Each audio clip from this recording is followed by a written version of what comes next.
Ada yang ngurus keuangan ya. Purbaya sekarang populer banget, Purbaya itu. Selama Purbaya bisa senyum, tenang aja, nggak usah khawatir itu.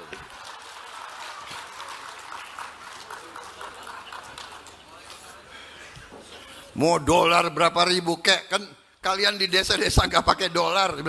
Yang pusing yang itu, yang suka keluar negeri. Ayo, siapa ini? Mbak Titi ini pusing ini. Pernyataan Presiden RI Prabowo Subianto yang menyebut Indonesia tidak terlalu butuh dolar menuai kontroversi. Sebelumnya Kepala Negara RI itu menanggapi nilai tukar rupiah yang melemah 17.600 terhadap dolar. Presiden RI pun terkesan meremehkan pelemahan rupiah tersebut dengan mengatakan bahwa orang desa tidak pakai dolar. Benarkah Indonesia akan aman meski ditindas dolar? Faktanya para pengamat ekonomi menyatakan bahwa pernyataan Prabowo keliru. Pengamat ekonomi Profesor Ferry Latuhihin menyebut strategi ekonomi Prabowo salah besar apabila mengabaikan kenaikan dolar. Kata Ferry, melemahnya nilai tukar rupiah dan kenaikan dolar berdampak pada semua lapisan masyarakat, termasuk warga yang tinggal di pedesaan meski tidak memegang dolar. Kemudian Ferry menyebut bahwa Indonesia masih bergantung pada impor untuk berbagai kebutuhan penting seperti bahan bakar minyak atau BBM, kedelai, gula, bahkan jagung dan beras. Kata Ferry, semua barang yang diimpor dibayar dengan menggunakan dolar. Maka harga barang impor akan ikut semakin mahal jika nilai tukar rupiah terhadap dolar AS melemah.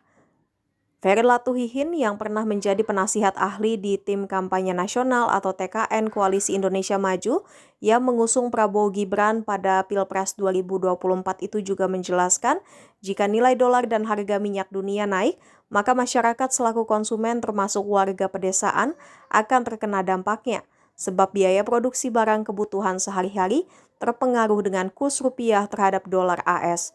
Ferry menduga kemungkinan Prabowo mendapat informasi yang tidak tepat dari orang-orang di sekitarnya. Saat ini, pelemahan rupiah di atas Rp17.600 per dolar AS mulai berdampak pada kenaikan harga bahan baku impor dan biaya distribusi. Kondisi ini berpotensi memicu kenaikan harga kebutuhan pokok, energi, hingga transportasi yang dapat menekan daya beli masyarakat dan meningkatkan risiko inflasi nasional. Orang desa nggak pakai dolar, kata Pak Prabowo.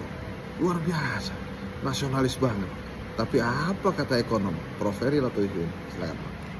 Salah Pak, kalau dolar naik Pak, semua orang kena Pak. Bukan cuma orang desa aja ya Pak ya, orang hutan juga kena Pak. Bapak ingat, impor BBM itu bayar pakai apa Pak? Kalau bukan dolar. Kalau dolar naik, apalagi harga minyak naik, semua orang kena Pak.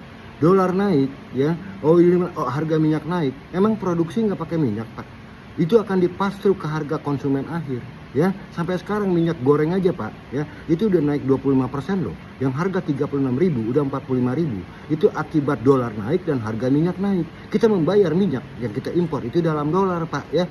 Dan apakah memang itu orang desa nggak pakai minyak goreng? Kan pakai minyak goreng Pak. Di mana-mana orang pakai minyak goreng. Belum lagi Pak, gula yang kita masih impor. Ya, belum lagi Pak, ya, yang namanya kacang kedelai untuk tahu tempe yang makanan orang kampung, orang desa. Itu kalau kita impor, kita bayar dalam dolar Pak, ya. Belum lagi jagung, belum lagi beras kalau kita masih impor. Itu kan semua dalam dolar Pak. Jadi Bapak salah. Kalau Bapak bilang orang kampung, orang desa tidak megang dolar atau nggak berpengaruh pada mereka, memang mereka tidak pegang dolar, ya. Pegang rupiah juga kadang-kadang kok, namanya orang desa ya, nggak punya income apa-apa. Tapi kalau Bapak bilang orang desa tidak pegang dolar dan tidak menjadi korban daripada dolar, Bapak salah. Dibohongin apa? Bapak dibohongin oleh orang-orang Bapak. Oh gitu. Sabar ya Prof. Yaudah deh. Assalamualaikum. Jangan lupa subscribe ya.